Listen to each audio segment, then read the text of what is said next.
Good morning po. Tayo po'y mag-aral ng salita ng Diyos. Ephesians chapter 5 verses 17 and 18. Huwag kayong maging hangal. Unawain ninyo kung ano ang kalooban ng Panginoon. Huwag kayong maglalasing sapagkat mauuwi yan sa magulong pamumuhay. Sa halip ay dapat kayong mapuspos ng Espiritu. Lesson on being filled by the Holy Spirit. Dapat po ay lagi tayong puspos ng Espiritu Santo.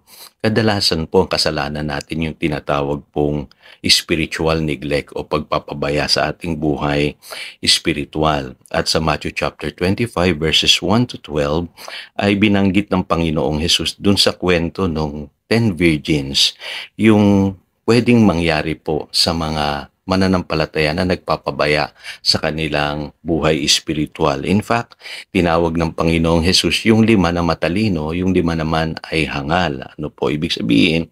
50-50. Marami pong Kristiyano talaga ang magpapabaya sa kanilang buhay espiritual. Katulad ng mga dalaga na nakalimot na magdala ng extra na langis. Ano po? Kaya alam niyo po, ang ginamit na salita dyan ay hangal. Sa English po, foolish. Strong term po yun. Ano po, na ginamit ng ating Panginoong Hesus. Hindi niya sinabi na okay lang na makalimot kayo o magpabaya kayo sa inyong buhay espiritual. In fact, ito po'y warning sa atin, ano po, na dapat po wag nating pababayaan yung ating pong buhay espiritual, ano po.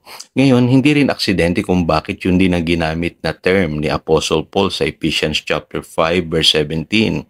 Huwag kayong maging hangal, unawain ninyo kung ano ang kalooban ng Panginoon.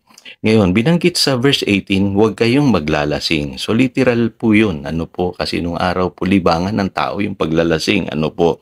At the same time, figurative din po yun. Pwede tayong malasing sa sarap ng buhay na ito. At tayo po ay makalimot na sa Diyos. Kaya sabi po dun sa Luke chapter 21 verses 34 to 35, mag-ingat kayo na huwag kayong malulong sa labis na pagsasaya, paglalasing at matuon ang inyong pag-iisip sa mga alalahanin sa buhay na ito. Kung hindi ay bigla kayong aabutan ng araw na iyon na tulad ng isang bitag. So ganun po ang pagtukoy po ng Biblia sa paglalasing. Ano po? Sabi rin sa Matthew chapter 24 verse 38, ng araw na yon bago bumaha, ang mga tao'y nagsisikain, nagiinuman at nagsisipag-asawa hanggang sa araw na pumasok si Noe sa barko. So dumating yung pagkakataon na ang mga tao nakakalimot na sa Diyos, no, nagpapabaya sa kanila pong buhay espiritual, ano po, nalalasing sa mga bagay na meron sa sanlibutan ito. At dumating yung panahon na kung saan sila ay magsusulit na sa Diyos. Ano po? Ngayon, alam niyo po, ang pagkapuspos ng Espiritu Santo ay requirement po ng Diyos sa bawat Kristiyano. Nakakalungkot nga po kasi ito minsan ginagawang theological discussion o debate ng iba. Pero sa totoo lang po, dapat po ay requirement talaga sa mga Kristiyano na mapuspos ng Espiritu Santo. Kasi yung atin pong spiritual ay parang baterya po yan Nalolobat din yan. Ano po? At kapag nalobat tayo spiritually, si Satanas sasamantalahin niya yung mga pagkakataon na yon. Tandaan niyo sabi sa 1 Peter chapter 5 verse 8, para sang leon na nakaabang lang. At dun sa panahon na tayo po'y mahinang-mahina spiritually, dun siya aatake. Kaya alam niyo po, requirement talaga, mahalaga talaga na tayo'y laging puno ng Espiritu Santo. So, paano natin gagawin yan? Kailangan po, bigyan natin lagi ng oras ang Diyos sa ating buhay. Make time for God. Ganun lang po kasimple yung gustong tukuyin dito ni Apostle Paul. Huwag kayong maging hangal. Unawain ninyo kung ano ang kalooban ng Panginoon. So, ibig sabihin, dapat po araw-araw, ay puspos tayo ng Espiritu Santo. At hindi po mangyayari yan kung tayo po ay hindi magbibigay ng oras sa ating Panginoon. So, tandaan niyo po, ang pagiging puspos ng Espiritu Santo, yan po ay daily. at hindi po lamang one-time experience, at hindi yan lang emotional experience. May role po yung emotions, pero ibig bang sabihin kung wala ka ng nararamdaman ay hindi ka na napuspos ng Espiritu Santo?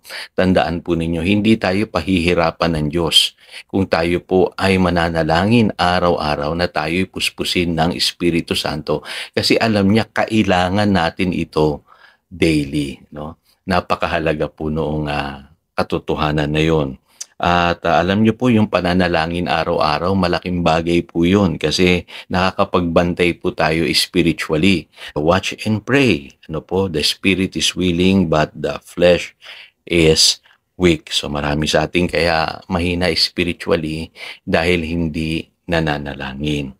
At ang Holy Spirit gusto niya tayong tulungan every day. Sabi sa Jude chapter 1 verse 20, pwede nating patatagin yung ating pananampalataya. Araw-araw po yan. Pray in the Holy Spirit. Tutulungan tayo ng Espiritu Santo para lumakas po at tumatag yung ating pananampalataya. At ito po yung mahalaga. Dapat tayo mismo personally, i-encourage natin yung ating sarili. Ang sabi nga diyan, build yourself up in the most holy faith. Kailangan po ay i-encourage natin ang bawat isa sa pamamagitan ng mga salmo, mga himno at mga awiting spiritual. Yun yung sinasabi ng Ephesians chapter 5 verse 19 at Colossians chapter 3 verse 20. Kailangan po ay patuloy tayo laging mapuno ng Espiritu Santo sa pamamagitan ng pakikinig ng salita ng Diyos. At sabi ng Hebrews chapter 3 verse 13, dapat po i-encourage natin ang bawat isa daily. So alam niyo po, gusto ng Diyos na lagi po tayong spiritually charged kasi alam niya ang daming problema sa mundong ito at marami ding temptation. Kung hindi po tayo handa spiritually, tayo po ay madaling matalo ng kaaway. Kaya be filled with the Holy Spirit. Tayo po'y manalangin. Dakilang Diyos, salamat po sa paalalang ito. Alam ko po marami sa aking mga kapatid ngayon ang pinanghihinaan. Kumbaga para ang aming spiritual battery ay nalolobat. Ang panalangin ko, Panginoon, today, fill them with your Holy Spirit as they believe. At dalangin ko, Panginoon, mapuspos sila ng iyong spirito upang makapamuhay sila ng matagumpay, lalo na sa panahong ito na maraming tukso, maraming problema, tigit sa lahat, marami kaming kakaharapin na mga challenges sa bawat araw. Salamat, Panginoon, inaangkin namin na tinugon mo na ang aming panalangin in Jesus' name. Amen. Again, ito si Pastor Jojo, nagpapaalala upang daluyan tayo ng pagpapala, manatili tayo sa kanyang salita. Good morning.